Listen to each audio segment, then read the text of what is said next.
selamat datang di channel saya. Kita lanjutkan lagi pelajaran mengenai perpindahan panas dan massa.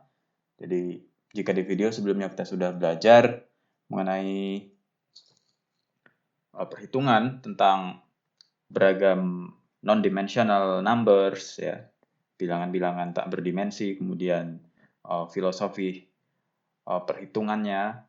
Kemudian di video kali ini kita akan mempelajari kasus, ya. Minggu lalu kan kita belajar case per case mengenai kasus konveksi, external flow pada berbagai macam geometri seperti pada pipa, kemudian kepada plat datar. Nah, sekarang kita akan belajar fenomena perpindahan panas pada external flow dan juga tentunya perpindahan massa, ya. Pada external flow untuk geometri pipa, gitu. Untuk geometri silinder. Ini saya jelaskan mengenai step by step metode berpikirnya, cara penyelesaian kasusnya.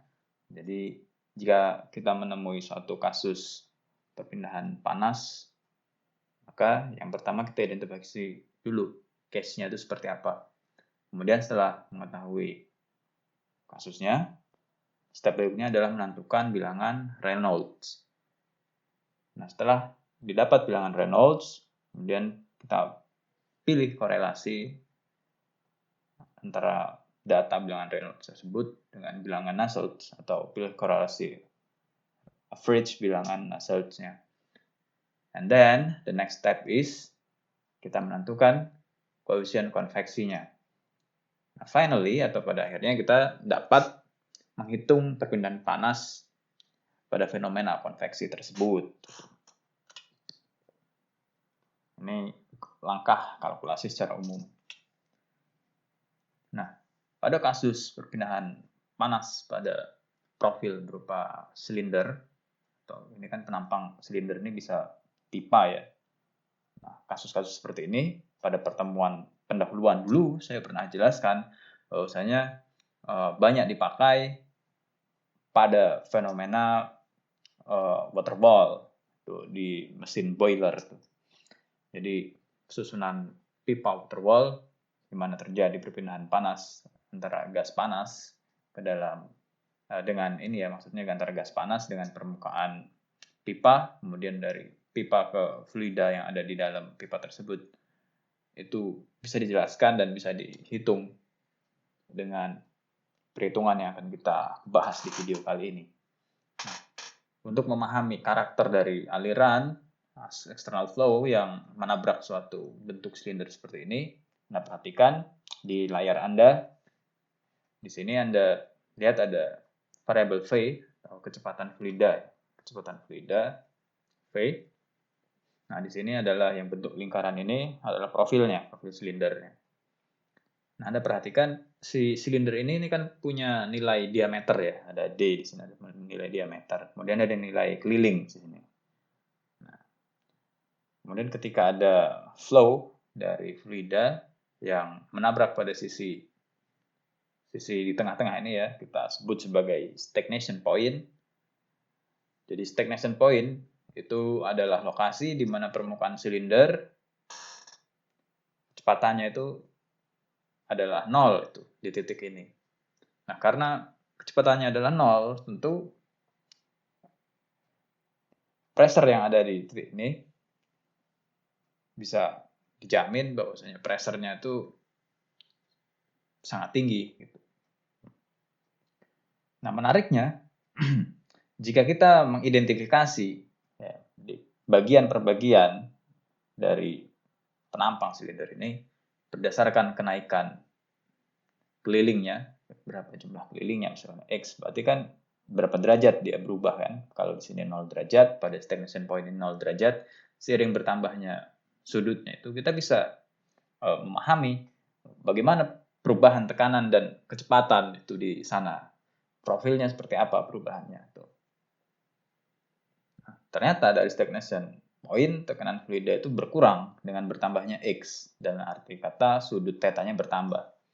Dari stagnation point ini, yang tekanannya sangat tinggi di sini, dengan seiring bertambahnya sudut, ya, artinya bertambahnya ini keliling fluida, itu mengalami pengurangan tekanan. Akan tetapi kecepatan yang ada di sana di lapis batasnya itu bertambah. Nah, itu. Jadi hubungannya seperti apa jika kita lebih bahas lebih detail secara matematis? Maka perubahan tekanan, kemudian ada perubahan kecepatan, itu kita nyatakan sebagai suatu rate of change atau diferensial. Jadi du dx dan dp dx. Nah, kalau du dx-nya dia lebih besar dari 0, artinya ada pertambahan, kenaikan gitu ya, kecepatan seiring dengan bertambahnya x. Itu terjadi ketika dp, p adalah pressure ya, tekanan, dp dx berarti dia perubahan tekanan pada tiap berubahnya nilai x tuh. Jadi du dx itu lebih besar dari 0, artinya ada pertambahan positif. Itu ketika dp dx itu lebih kecil dari 0, berarti dp dx-nya apa? Berkurang, negatif ya. Kemudian du dx maksimum itu di lokasi dengan dp dx sama dengan 0. Artinya tidak ada pertambahan atau tidak ada perubahan tekanan di sana.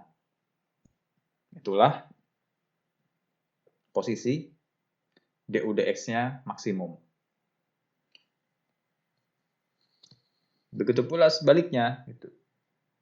du dx dia lebih kecil dari 0, artinya ada pengurangan, ya, pengurangan kecepatan di situ, pengurangan kecepatan karena pertambahan kecepatannya bernilai negatif tuh. Kalau du dx lebih kecil dari 0 kan berarti perubahan kecepatannya bernilai negatif, artinya ada perlambatan di sana. Hal itu terjadi ketika perubahan tekanannya lebih besar dari 0. Nah, disitulah yang kita sebut sebagai sisi adverse pressure gradient. Jadi ketika di sisi ini Anda perhatikan favorable pressure gradient di sini. Jadi tekanannya makin berkurang. Kemudian ada satu titik ketika perubahan tekanannya itu positif tuh. Artinya tekanannya itu seiring bertambahnya X, dia bertambah. Perlambatan aliran fluida menyebabkan gradien kecepatan di permukaan itu menjadi 0. Ya.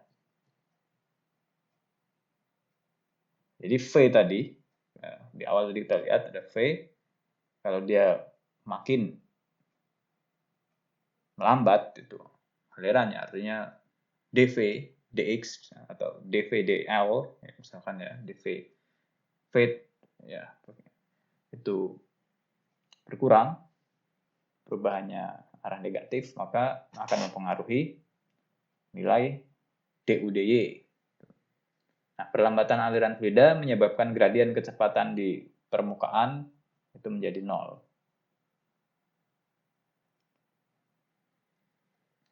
Lokasi di mana du dy sama dengan 0 disebut separation point. Nah, ini kalau di gambar ini ditunjukkan di titik ini, separation point-nya.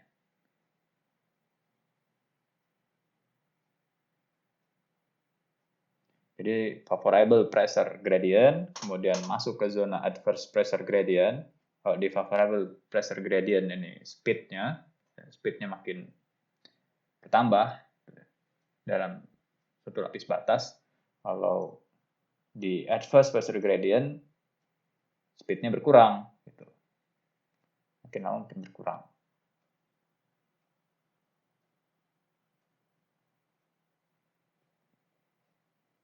Nah, tapi ada di posisi di sana ada titik separation point itu, di mana du dy sama dengan 0.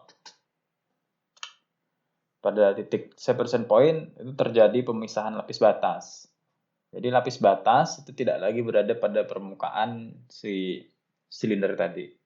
Jadi pemisahan lapis batas sebagai konsekuensi dari fluida yang tidak memiliki cukup momentum untuk mengatasi pressure gradient yang terjadi. Jadi gradien tekanan yang timbul pada daerah separation point memicu terjadinya pemisahan lapis batas. Nah, perhatikan di sini ada lapis batasnya yang bergerak gitu ya, di arah X positif, ada yang bergerak di X negatif ini. Berlawanan di titik ini. Fenomena seperti ini kan membentuk suatu wake di downstream separation point, jadi berupa vortex ya, vortex. Kemudian poin penting lainnya adalah bahwasanya letak separation point ini dipengaruhi oleh adanya lapis batas transisi. Nah, lapis batas transisi ini ya, letak separation point ini tergantung pada bilangan Reynolds. Nah, kalau kita ingat lagi bahwasanya bilangan Reynolds, variabel yang terlibat di sana adalah ada massa jenis, ada kecepatan fluida, kemudian ada kalau dia alirannya ini ya diameter ya, rho v d, kemudian ada viskositas dinamis itu. Jadi kalau dia fluidanya makin cepat, dia bergerak fluidanya, maka separation point-nya akan berpindah, maka akan berubah letak atau titik separation point-nya itu akan berubah. Nah, contohnya seperti ini. Jadi Anda bisa lihat di buku Incropera ya, yang sudah kita miliki bersama. Nah, jadi titik pengaruh lapis batas terhadap separation point ditunjukkan oleh gambar ini. Kita perhatikan di sini. Nah, di sini diidentifikasi dari nilai bilangan Reynolds. Ini. Jadi di sini ada silinder dengan nilai theta. Kemudian di sisi kanan, ini juga ada silinder dengan nilai theta juga. Nah, theta ini ada berapa nih sudut ketika separation point itu terjadi itu. Nah, di sisi kiri ini theta lebih kecil dibanding di sisi yang kanan. Kita perhatikan kondisi Reynolds-nya. Kalau Reynolds-nya di sini kurang dari 2 kali 10 pangkat 5. Artinya apa? Kondisi lapis batas laminer di sini. Jadi sebagai contoh di sini pemisahan lapis batas terjadi di theta sama dengan 80 derajat. Maksudnya apa pemisahan lapis batas? Jadi ketika ini lapis batasnya udah mulai berubah jadi separation point-nya tadi. Kalau di titik awal ini sebelum separation point kan lapis batasnya masih ini ya, masih teratur seperti ini ya, arahnya itu vektornya masih teratur ke arah X positif. Nah, ketika sudah di titik separation point, dia pattern atau pola dari lapis batasnya, baik itu kecepatan maupun lapis batas. Ini ya, di sini. Nah, dia arahnya berubah, itu berbeda. Itulah titik theta ini menunjukkan perubahan fenomena tersebut. Untuk nilai Reynolds laminer. Di sini diberikan contoh 80 derajat. Nah, Reynolds-nya bernilai sekian 2 kali 10 pangkat 5, ya, kurang dari 2 kali 10 pangkat 5, itu ya, dipengaruhi oleh apa? Dipengaruhi oleh kecepatan. Misalnya kita asumsikan viskositasnya, karakter viscosity-nya tidak berubah. Misalkan hanya kecepatan misalkan. Ya udah, berarti makin cepat fluidanya, maka titik separation point tersebut akan bergeser. Konsekuensinya adalah theta-nya makin besar letaknya.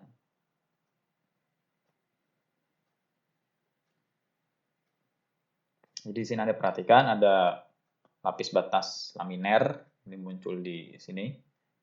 Ya, lapis batas laminer, kemudian di sini ada lapis batas turbulen. Ini muncul di sisi lain dari permukaan silindernya dan masuk ke sisi belakang. Dari sisi depan ini dia bergeser. Separation point-nya ya maksudnya. Jadi separation point-nya mulai bergeser. Mulai bergeser ke arah Kalau misalkan arah kanan ini kita sebut arah positif, ke kiri negatif, berarti makin cepat fluidanya, persen poinnya makin, titik persen poinnya makin bergeser ke arah X positif. Tapi kalau misalnya fluidanya dari atas ke bawah, ya yang Anda sesuaikan saja, misalkan. Berarti arahnya di arah misalkan atas ini Z positif, bawah Z negatif. Ya udah berarti sama aja, nanti polanya kurang lebih seperti itu. Yang penting Anda lihat identifikasi case-nya, kemudian hitung Reynolds-nya, maka Anda bisa memperkirakan lokasi separation point-nya. Kemudian ada istilah lain itu ya, istilah baru yaitu drag force. Drag force ini merupakan variabel dalam external flow yang muncul sebagai akibat dari adanya shear stress ya, pada lapis batas dan perbedaan tekanan pada aliran fluida atau pressure drag. Nah, drag force itu dipengaruhi oleh upstream velocity V, kemudian massa jenis dari fluida, geometri frontal areanya, ya, geometri area, kemudian angle of attack serta drag coefficient. Nah, ini rumusnya. FD sama dengan C A kali rho V kuadrat per 2. Itu adalah drag force. Nah, CD sendiri, ya, drag coefficient. Sini diperhatikan, di sumbu X ini adalah Reynolds, sumbu Y ini adalah drag coefficient-nya. Jadi Anda bisa menghitung dari Reynolds-nya. Anda dapat Reynolds-nya berapa. Kemudian di sini drag coefficient-nya berapa. Anda bisa polakan. Anda bisa mengetahui di mana jenisnya. Apakah dia di creeping flow, jadi no separation, atau area ketika belum terjadi pemisahan ya, separation antara titik poin tadi, separation point, atau mulai terpisah di start separation, atau sudah masuk ke turbulent flow. Anda perhatikan di sini, sering bertambahnya Reynolds, nah, drag coefficient-nya makin kecil. Nah, itu. Dan semakin mengarah ke turbulent flow di sini.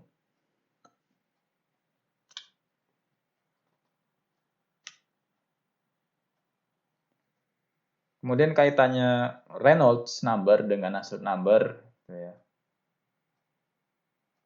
Efeknya jika kita plotkan dalam bentuk grafik, jadi koordinat angular dan bilangan Nusselt yang terjadi. Jadi ada suatu penelitian yang meneliti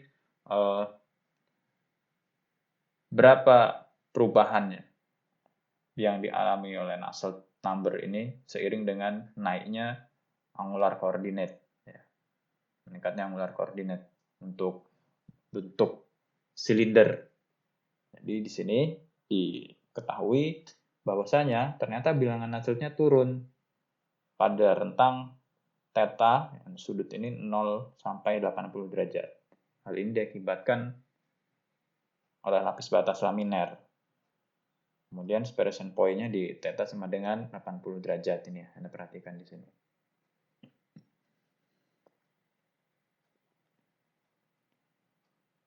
Nah, bilangan Nusselt itu mulai naik di momen ketika theta-nya lebih besar dari 80 derajat yang dipicu akibat adanya wake formation.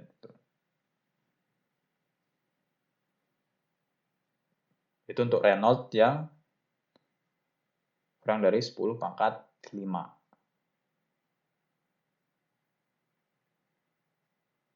Untuk Reynolds yang lebih dari 10 pangkat 5, Nusselt-nya minimum di 2 lokasi. Nah, bilangan Nusselt turun di theta 0 sampai 90 derajat. Kemudian Nusselt-nya naik di sudut 80 derajat sampai 100 derajat akibat dari lapis batas transisi. Dan dispersion point-nya ada di theta sama dengan 140 derajat dispersion point-nya di sini. Ya, jadi ini untuk berbagai variasi Reynolds number ya. Variasi Reynolds number. Kemudian di sini adalah theta-nya. Nah, plot Y ini adalah Nusselt-nya. Jadi ketika kita tarik garis ke arah sumbu Y, kemudian kita cocokkan dengan grafik Reynolds-nya yang mana nanti kita bisa ketemu. Bisa ketemu Nusselt-nya. Artinya, semakin turbulen aliran, maka semakin tipis lapis batasnya.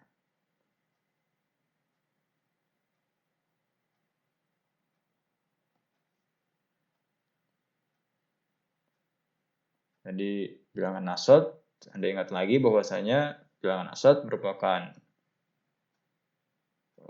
bilangan yang menunjukkan proses perpindahan panas pada dinding pipa atau pada lapisan batas atau boundary layer-nya. Tuh.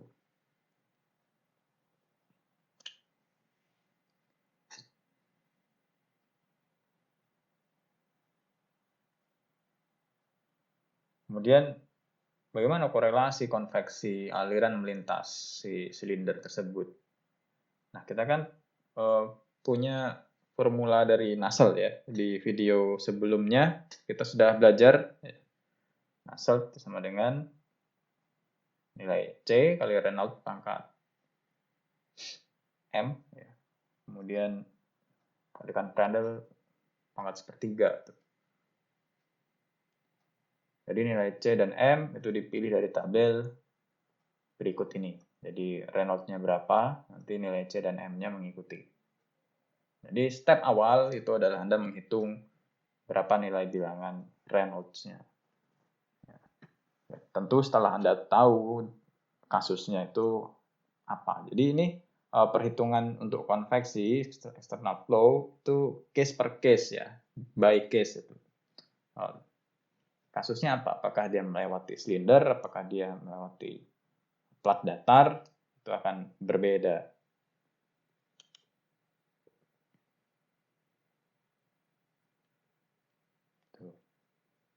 Untuk menghitung Nusselt-nya juga berbeda ya, kalau Anda amati di video sebelumnya.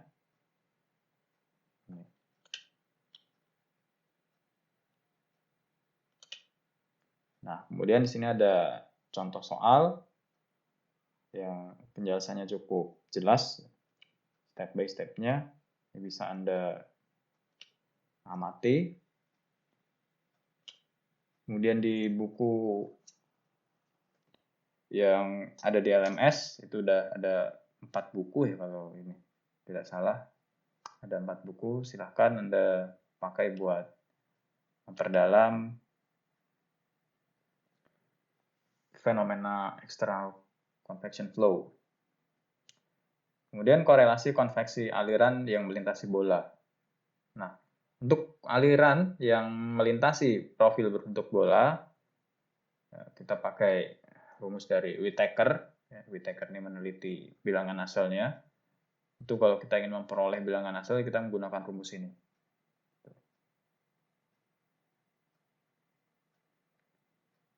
Kemudian semua properti ditentukan pada, ini sifat fisik ya, properti fisik ditentukan pada T infinite atau temperatur fluida, kecuali viskositas dinamis itu ditentukan pada temperatur permukaan bola tuh.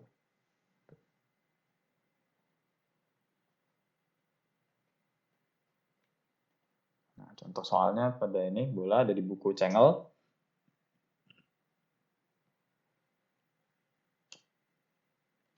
Anda bisa amati penyelesaiannya. Jadi di buku Cengel ini kasusnya adalah bola baja dengan diameter 25 cm dan temperaturnya 300 derajat Celcius akan didinginkan sampai 200 derajat Celcius.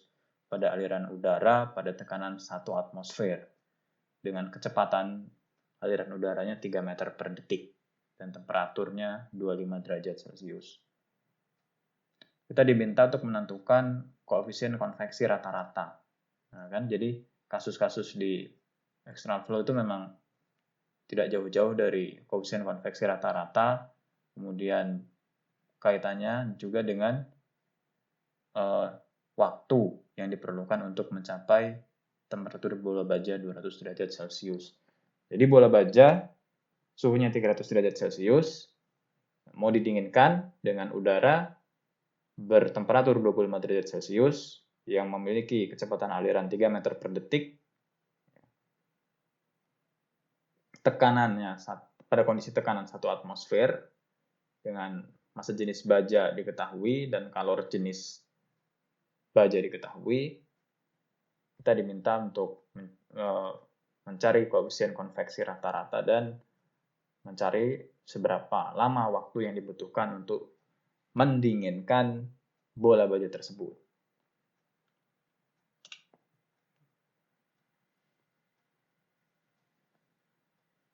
Nah, jadi step by step-nya ini sedemikian.